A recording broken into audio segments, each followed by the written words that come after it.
Hey everyone. With Spider-Man Across the Spider-Verse out in theaters, I figured it's as good a time as any to update my Spider-Man ranking. I'll try to avoid spoilers for Across the Spider-Verse, but, well, spoiler alert for everything just in case. Starting off, my number 10 is The Amazing Spider-Man 2. This movie's a mess. It's not awful. Most of the acting is solid. Andrew Garfield and Emma Stone have great chemistry, Sally Field is good, and Dane DeHaan does the best he can with the material he's given. Like with the first movie, the cinematography is solid, especially when the camera follows Spidey as he's swinging. I just wish that CGI was better. The action is good. It's not confusing. It's decently edited. It's fairly easy to follow. The character designs for Electro and Hobgoblin are pretty good. They're not great, but they're not awful. I at least appreciate that they did something different. Gwen's death is heartbreaking.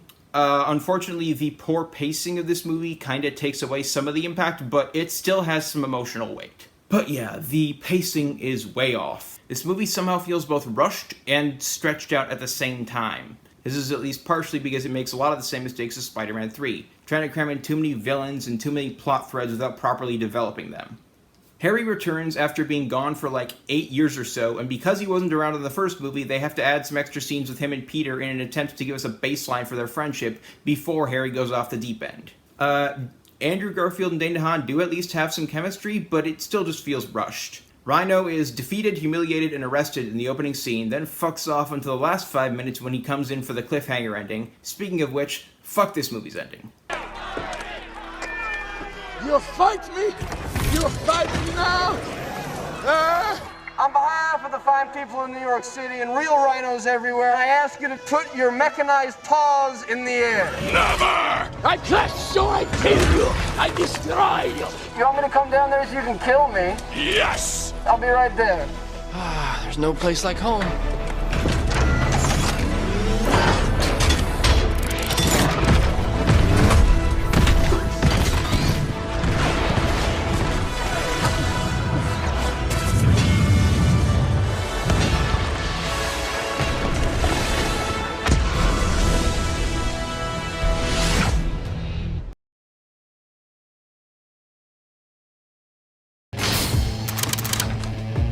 Oh, shit.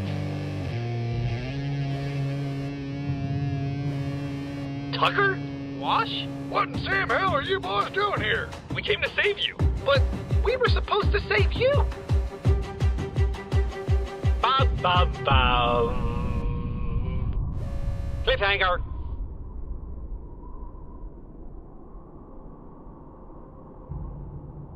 That shot of Spidey swinging the manhole cover around was like the best part of the trailers, and it's literally the last shot of the movie before the credits roll. Like Independence Day Resurgence 2 years later, this movie puts too much effort into setting up future sequels and spin-offs and not enough effort into its own story. My score is 2.5 out of 5. Number 9 is Spider-Man 3.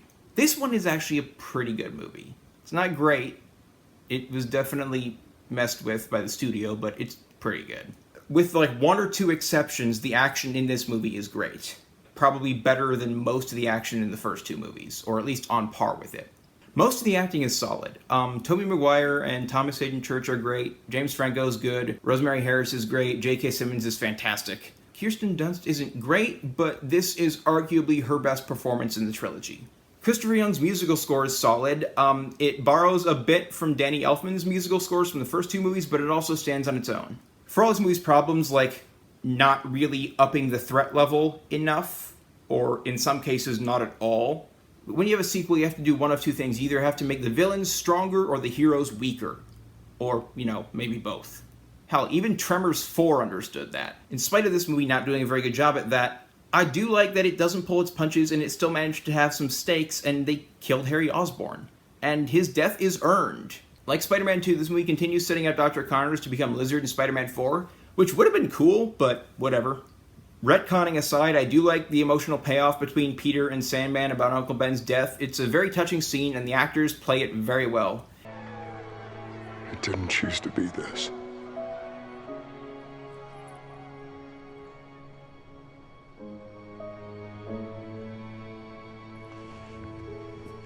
The only thing left to me now is my daughter.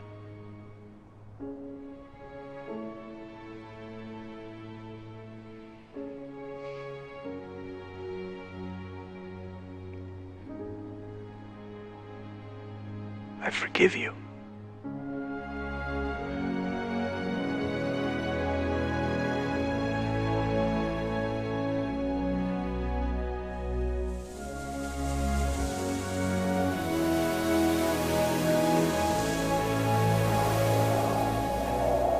Bruce Campbell gives, like, his best cameo in the entire trilogy. That whole scene is just hilarious. Topher Grace is a mixed bag. On the one hand, he plays the sleazy reporter Eddie Brock very, very well. On the other hand, his Venom is just annoying. Although Venom does at least look cool.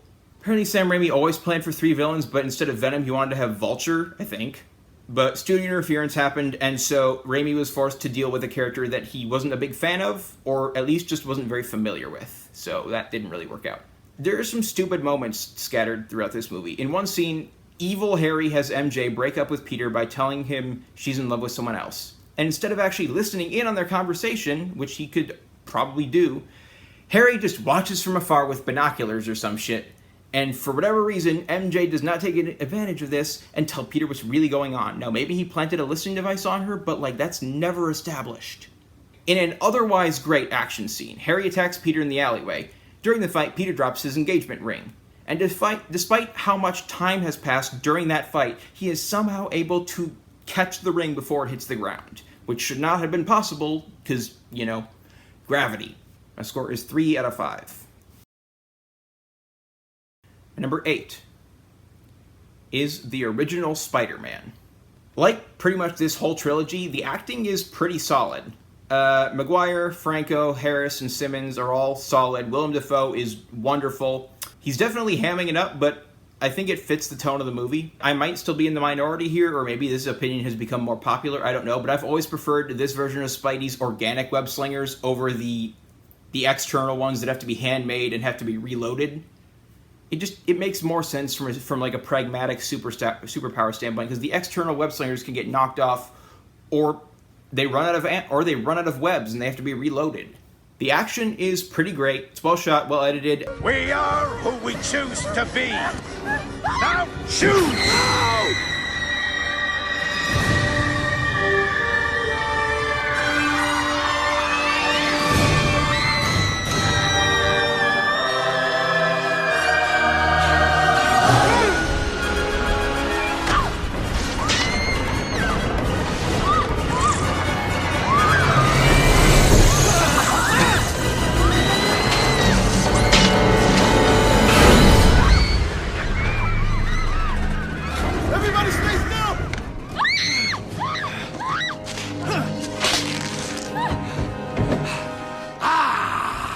The effects are mostly practical, and even when they do use CGI, the CGI is really good. Like when Peter first gets bitten by the spider, and he has the overnight fever, well, there's the scene where like he looks at himself in the mirror, and he's like he's like skinnier than he was before.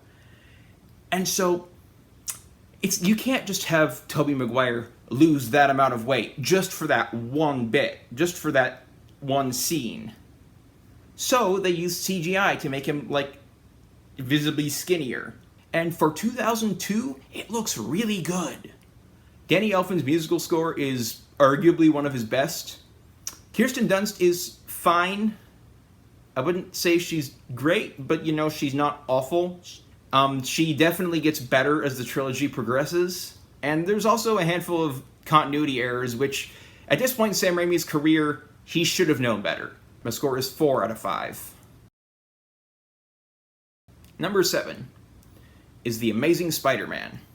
Now, okay, 7 and 8 are pretty much neck and neck for me. I think that Sam Raimi's Spider-Man is the better comic book movie, but I think that The Amazing Spider-Man is the better comic book movie. So yeah, Tobey Maguire is the best Peter Parker, but honestly, Andrew Garfield is the best Spider-Man. Tobey Maguire is great for the version of Spider-Man he was portraying, which I think is like the 60s version. So that was fine. But like, I prefer the more recent quippy Spider-Man. And honestly, his Peter Parker isn't bad. It's just, I think we all just gave him too much flack, basically just because of the skateboard. Like, that's it, really. He's still pretty believably awkward and dorky, just less so. Emma Stone is really good, and she and Andrew have a ton of chemistry. Rhys Ifans is great as Kirk Connors, and Chris Zilka gives us probably the best portrayal of Flash so far. Or at least the most fleshed out. Like, he actually has some hidden depths.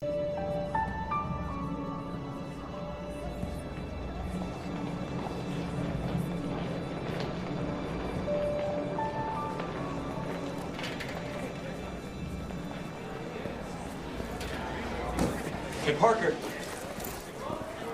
Not today, Flash. Hey, come on, man. I don't just want to talk.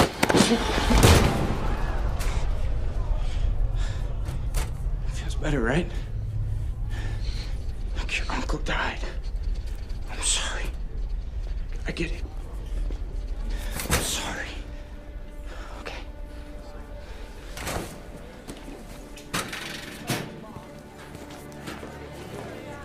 Peter.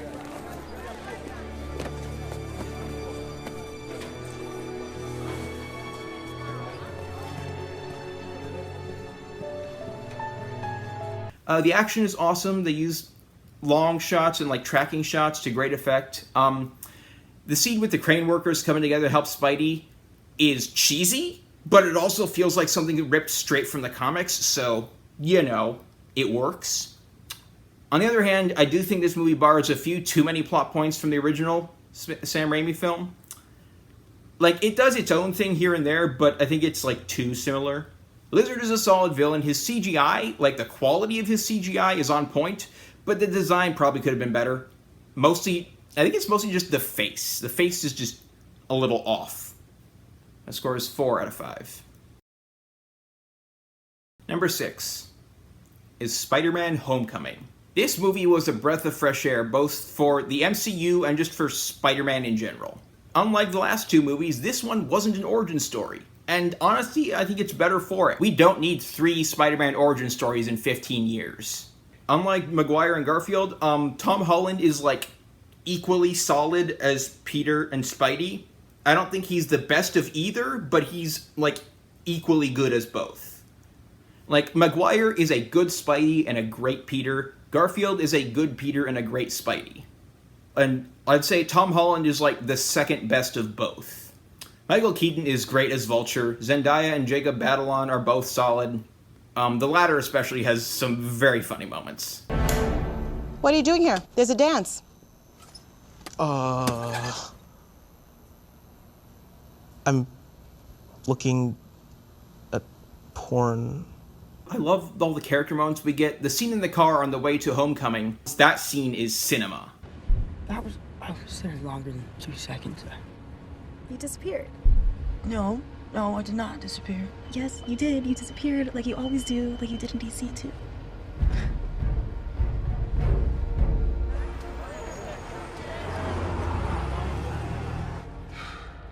It's terrible what happened down there in DC, though. Were you scared? I bet you were glad when your old pal Spider-Man showed up in the elevator, though. Yeah, well, I actually didn't go up. I saw it off on the ground. Very lucky that he was there that day. Good old Spider-Man. Dad, light.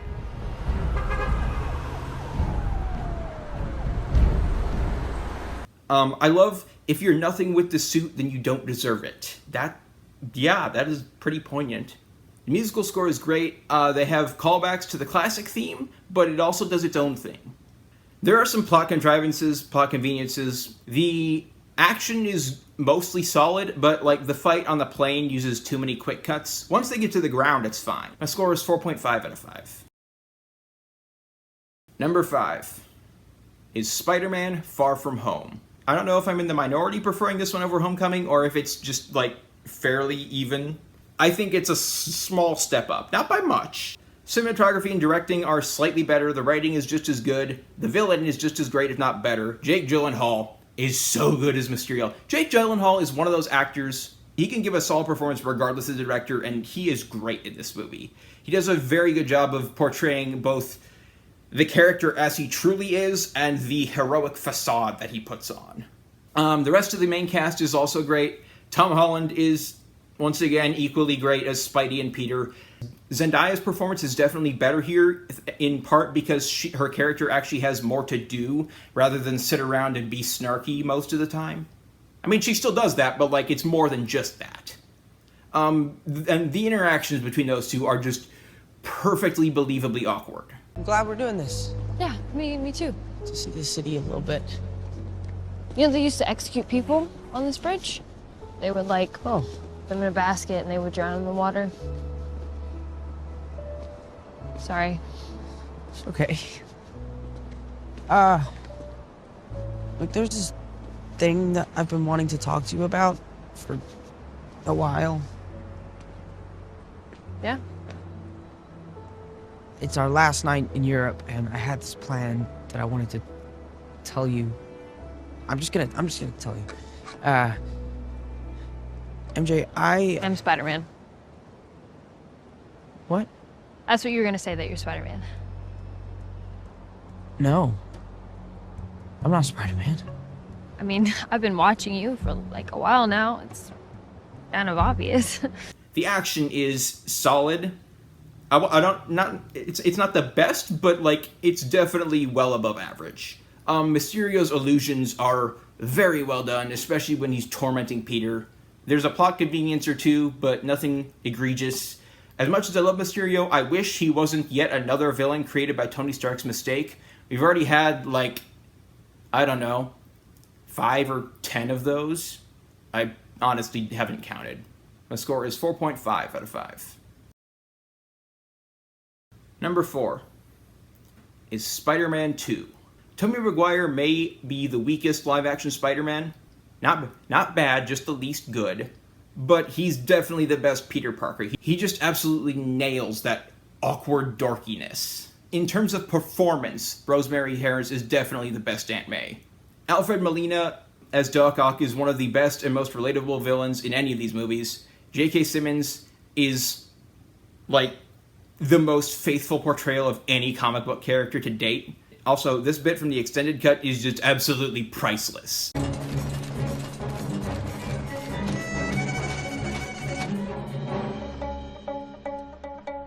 Spider-Man, Spider-Man, where have you gone to, Spider-Man? Where have you gone to, Spider-Man?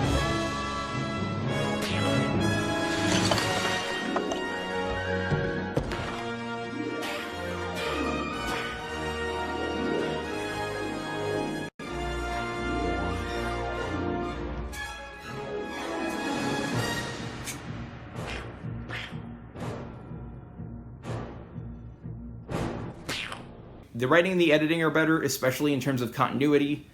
The action is top-notch, especially the trains fight. Danny Elfman's score is arguably a step up from the one in the first movie.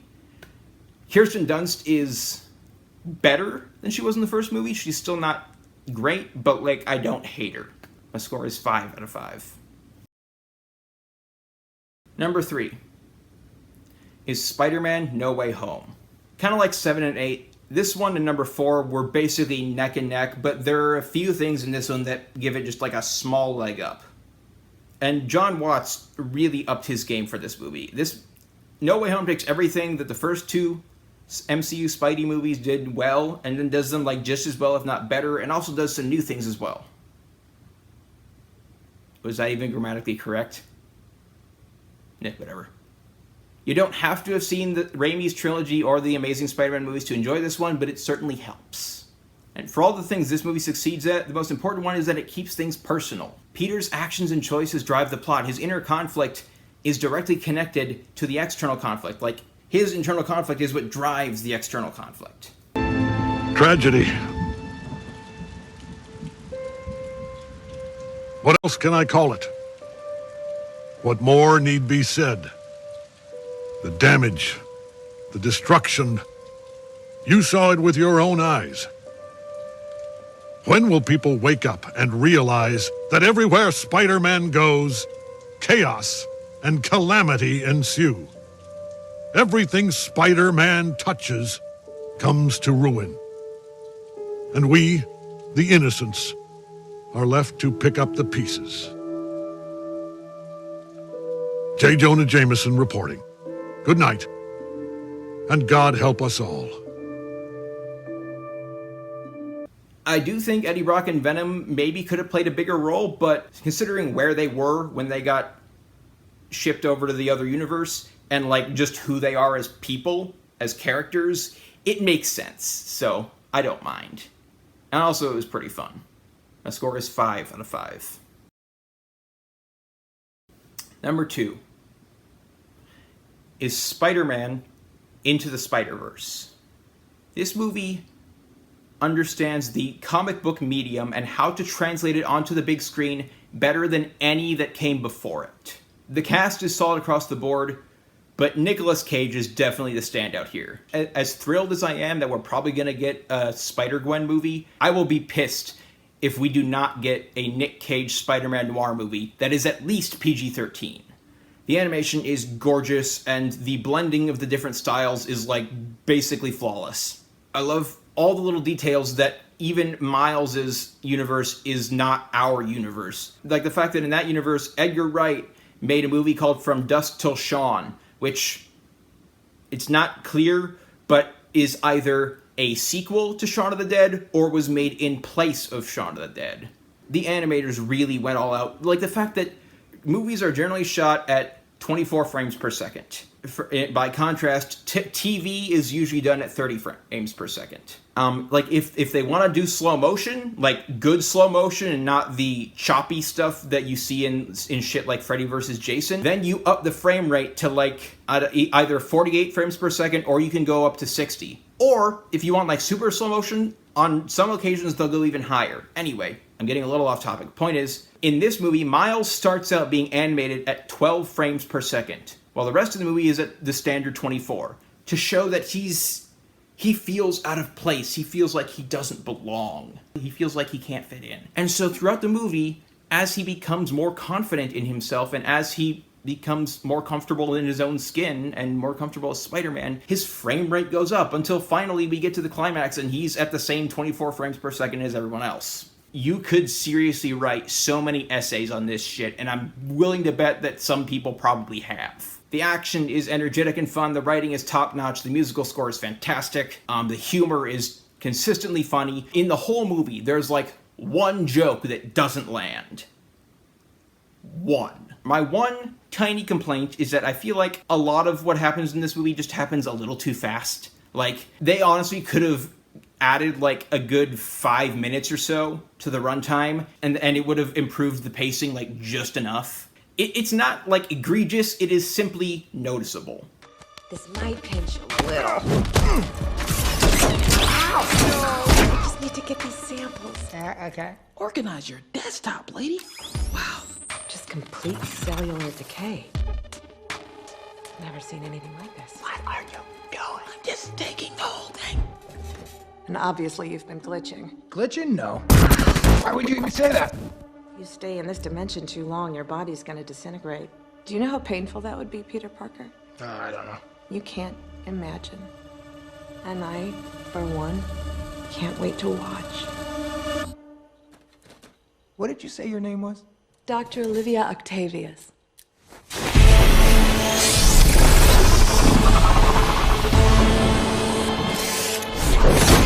Can I assume that your friends call you Doc Ock? My friends actually call me Liv. My enemies call me Doc Ock. My score is 5 out of 5. Finally, my number 1 is Spider-Man Across the Spider-Verse. Alright, to avoid repeating a lot of what I just said, let's just say that every single technical aspect in this movie is either on par with the first Spider-Verse or a step up. Like, they upped their game. Even the like the voice acting, the writing, even like getting more artistic with the animation styles. There's a certain cameo that reminded me of like reverse Roger Rabbit, or I guess just Roger Rabbit. With the animation, for one, we got the Lego sequence, which was done by a literal teenager who did a fantastic job. The fact that in Gwen's universe, the colors change depending on the emotions. Like when she's sad or lonely or whatever, it's blue. And her father comes in and he's trying to be a good father. and so he is like orange and yellow and maybe a little bit of red. And then she finally warms up, and like when she finally rushes over and hugs him, then her blue becomes the orange and yellow of warmth and love, and it spreads to the rest of the room. And just like I said, you could literally write dozens of essays on these movies and still keep finding new shit to talk about. The voice acting is great, the writing is top-notch, the musical score is how it... I honestly haven't decided if it's better than in Into the Spider-Verse, but it's definitely on par, if not better. Wait, hold on. There's an elite society with all the best spider people in it? Okay, so there's this lady, Jess Drew. She rides a motorcycle. Oh my gosh, I'm learning so much from her. Oh yeah, I've learned a lot of stuff too. I've leveled up my whole thing. See? Oh yeah? Let's see then. Let's go. Thread the needle. Over my heels, falling on my head, but all of my fears were already dead. And if I could rewind it for you, if you could remind me of what I felt before. And Miguel. The whole thing was his idea. Right. And who's Miguel? Oh, he's like a ninja, vampire, Spider-Man, but a good guy. A vampire good guy. I'd pay good money to see that. So how long ago did they invite you? It's only like a few months ago. Months is kind of a long time, isn't it? Okay, this one counts for 2. All of my fears were already dead. And if I could rewind it for you, if you could remind me of what I felt before I felt. Look at you. Look at me. Apparently, one of the things that is constant in every universe is that J. Jonah Jameson is always J.K. Simmons. Like, please keep it that way. He is literally perfect. In the interest of not rambling on for too long, and also of not spoiling this movie because it's still brand new, I'm just going to say that Beyond the Spider-Verse cannot come soon enough. However, I will take 9 months over 2 years. So thank you, Lord and Miller, for planning ahead in that regard. My score is 5 out of 5. Hey everyone, what's your ranking? Let me know down in the comments. Like and subscribe and all that. If you don't like the video, tell me why and try to be constructive in your criticism. Then subscribe so you'll be notified when I upload a new video, and then you can watch that and either tell me that that one sucks too and why it sucks, or, you know, maybe if I've improved, tell me how. That's all for now. Stay safe in these crazy times.